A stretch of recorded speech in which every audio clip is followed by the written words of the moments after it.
తెలంగాణ ప్రభుత్వం 50% పైచిలకు ఆర్టీసీ ధరలు పెంచడం, సామాన్య విద్యార్థులకు చిన్న చిన్న ఉద్యోగాలు చేసుకునేటటువంటి వారికి, అదేవిధంగా మెట్రో ధరలు పెంచడం, దానికి అనుబంధంగా ఉన్నటువంటి ఎంఎంటీఎస్ ధరలు పెంచడం అన్నది నిజంగా కూడా దారుణం.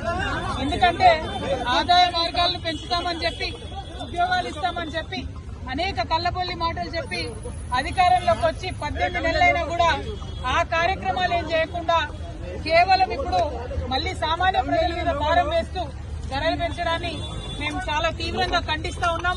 ఇవాళ అందుకోసమే బస్ భవన్ దగ్గర ధర్నా చేయడం జరిగింది.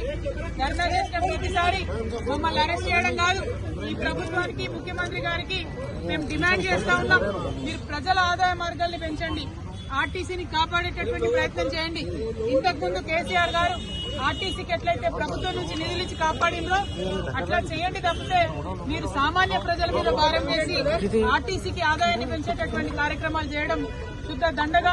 దీనివల్ల ఆర్టీసీకి లాభం లేదు, ప్రజల మీద భారం పడుతుంది, ఇబ్బంది పడతారు. గ్రామీణ ప్రాంతాల్లో ఉన్న ప్రజలకు మరీ ఎక్కువ ఇబ్బంది అవుతుంది. ఇప్పటికే మహిళలకు ఇబ్బంది అవుతుంది, బస్సులు ఎక్కే పరిస్థితి లేదు, మగవాళ్లు టికెట్ కొనుక్కున్నా కూడా నిలబడే పరిస్థితి లేదు, కూర్చునే పరిస్థితి లేదు, నిలబడే ప్రయాణం చేయాల్సినటువంటి పరిస్థితి ఉంది. అటువంటి సందర్భాల్లో మీరు రేట్లు పెంచి ఎవరికి లాభం? కొన్ని రేట్లు పెంచితే కనీసం బస్సులు పెంచుతున్నారా? ఒక సీట్ అన్నా ఉన్నదా కూర్చోవడానికని టికెట్లు కొనే ప్రయాణికులు ప్రభుత్వాన్ని ప్రశ్నిస్తున్నారు. అవేమి చేయకుండా కేవలం మీరు రేట్స్ పెంచడం చాలా దారుణం. ఈ వైఖరిని మేము ఖండిస్తున్నాం. మీ రేట్లు తగ్గేంత వరకు కూడా మేము ఉద్యమిస్తామని సందర్భంగా తెలియజేస్తా ఉన్నాం.